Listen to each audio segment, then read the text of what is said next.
Aujourd'hui, je veux parler avec vous des personnes qui nous font perdre l'énergie. Des personnes qui nous font perdre l'énergie. C'est de ça qu'il est question aujourd'hui. En tout premier lieu, c'est-à-dire parmi les catégories des personnes qui nous font perdre l'énergie, le premier catégorie sont les personnes qui sont dans notre responsabilité. Les personnes qui sont dans notre responsabilité. Ça peut être nos enfants, les parents, un ami, en tout cas, quelqu'un qui est dans notre responsabilité, quelqu'un qui est sous notre autorité.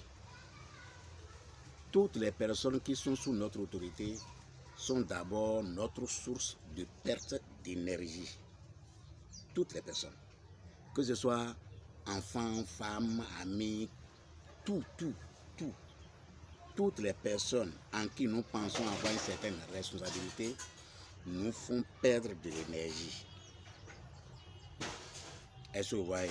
Je parle de responsabilité en tant qu'individu vis-à-vis d'individus, bien vis-à-vis des individus. Est-ce que vous voyez? Des personnes qui, sans vous, ne peuvent pas grand-chose. Ils sont d'abord la plus grande source de perte d'énergie. D'abord, vous devez comprendre que l'énergie que vous générez, c'est l'énergie qui est pour vous seul d'abord.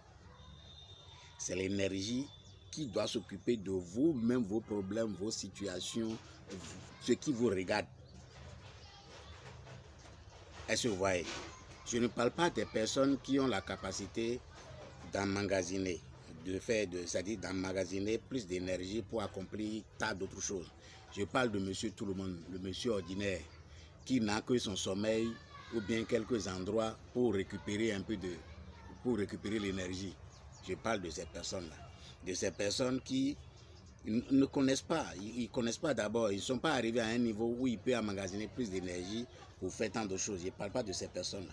Je parle de monsieur tout le monde, l'homme ordinaire, qui n'a que son sommeil et quelques espaces de repos pour emmagasiner de façon plus ou moins consciente d'une certaine dose d'énergie qui, de toutes les façons, est fait d'abord pour lui-même, d'abord sa santé, au niveau de sa digestion, au niveau de ses accumulations, au niveau de son élimination. Je parle de ce qui se passe à l'intérieur de lui-même.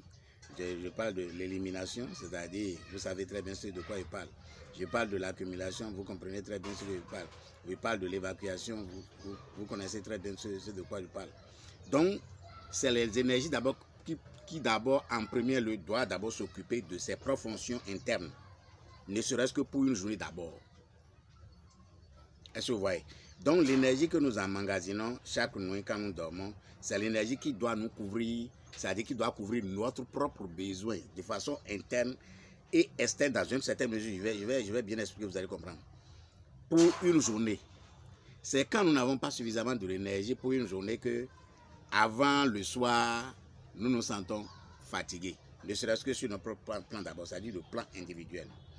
Maintenant, ce qui va se passer vis-à-vis des personnes qui sont sous votre autorité, c'est que l'énergie que vous avez emmagasinée, c'est-à-dire j'appelle ça le minimum possible, c'est-à-dire le minimum vital que vous avez emmagasiné, vous allez plonger encore dans cette même énergie pour aller régler les situations, les faits, entreprendre, faire des choses pour des personnes qui sont encore sous votre responsabilité.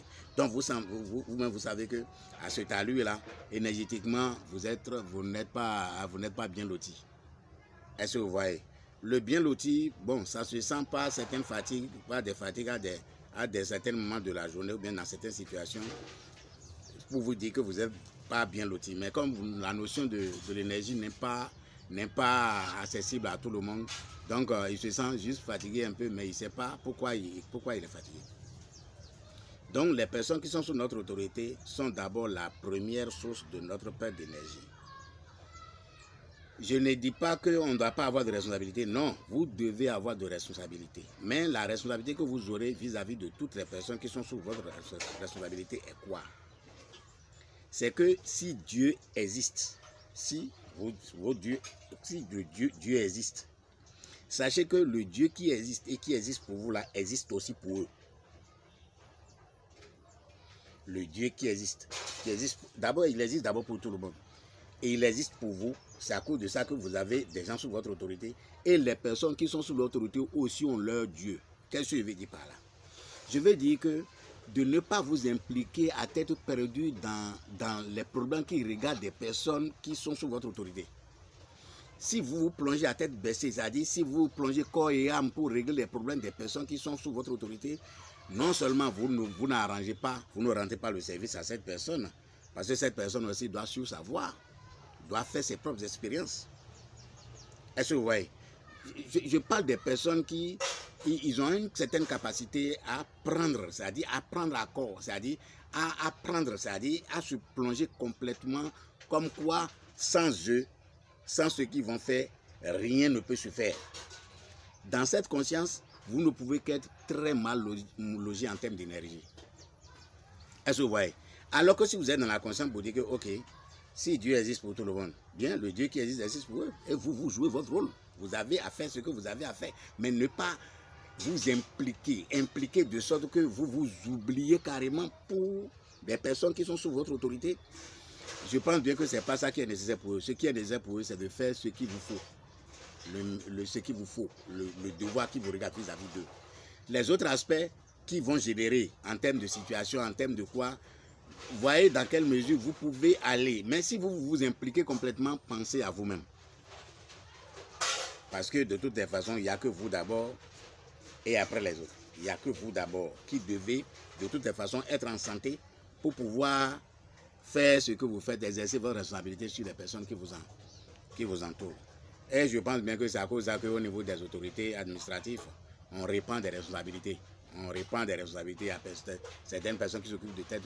Sinon, si c'est une seule personne qui va s'occuper, non seulement que rien ne va se faire de façon bien faite, et le retard que ça va donner aussi, il y a ça. Donc, sur le plan administratif, c'est à cause de ça que les responsabilités sont partagées. Mais au niveau individuel aussi, ça peut être fait. Ça dépend de comment chaque famille s'organise. Maintenant, donc si vous prenez conscience de ce que les personnes qui sont sous votre autorité vous consomment et vont vous consommer énergétiquement, eh bien vous-même, ça dépend de comment vous pouvez vous organiser. Vous pouvez vous organiser de sorte que vous répandez un peu les responsabilités autour de vous. Ça dépend de comment vous vous organisez. Mais ce sur quoi je mets atteint ici, comprenez d'abord qu'ils sont source de votre perte de l'énergie. Ça, c'est la première catégorie des personnes. Il y a la deuxième catégorie des personnes qui sont des personnes qui vous approchent, les personnes généralement qui sont proches de vous, mais chez eux, c'est des personnes qui se plaignent de tout. Ils se plaignent de tout. C'est-à-dire c'est des personnes qui ne sont jamais satisfaites de quoi que ce soit. Ils se plaignent de leur vie, ils se plaignent de leur milieu, ils se plaignent du gouvernement, ils se plaignent de la famille, ils se plaignent de la population, ils se plaignent de tout. Cette personne-là, cette catégorie de personnes qui se plaignent de tout là, si cette personne-là vient auprès de vous et que vous le laissez décharger toute sa poubelle émotionnelle en vous, eh bien vous allez vous voir vider même si vous ne vous répondez pas, même si vous ne lui répondez pas. Donc c'est à cause de ça que les personnes qui sont à côté de vous, mais ne manifestent jamais de joie, ne peuvent pas partager de joie avec vous. Donc il va vous détoxiquer avec ses pensées. Il faut déjà reconnaître que tout ce que nous entendons, nous pouvons l'enregistrer de façon consciente ou non consciente. Donc tout ce qu'il décharge là, tous les rancœurs, les haines, la jalousie, la colère, la méchanceté, tout ce qui répand auprès de vous là, ce n'est pas que ce que vous enregistrez consciemment seulement. Il y a que votre inconscience aussi va encore emmagasiner pour vous endommager encore, c'est-à-dire pour ajouter encore à votre énergie sale que vous-même vous devez évacuer. Donc des personnes qui sont de cette catégorie de personnes qui se plaignent toujours, qui ne manifestent jamais de joie, qui sont là juste pour des plaintes, des situations compliquées, des choses qui ne sont pas Si c'est quelque chose qu'il veut avec vous, coupez court rapidement. C'est-à-dire ce qu'il veut, coupez court. Si vous ne coupez pas court, si vous restez là à l'écouter et à emmagasiner tout ce qu'il dit là, c'est comme il vous prend comme poubelle dans lequel il jette tous ces déchets émotionnels. Est-ce que vous voyez? Donc voilà deuxième catégorie de personnes. La troisième catégorie de personnes, c'est une personne malade. Une personne malade. Quand je parle de personnes malades ici, ça dépend des catégories de maladies, c'est-à-dire le niveau que chacun est dans sa maladie. Ça dépend du niveau que chacun est dans sa maladie. En ce qui concerne les maladies, eh bien, je vais venir détailler ça. Comme ça, là, c'est un dossier un peu lourd. Au niveau de maladie, c'est un peu lourd. Donc, je vais venir rentrer dans les détails très bien pour ça. Sinon, cette vidéo-là serait trop longue.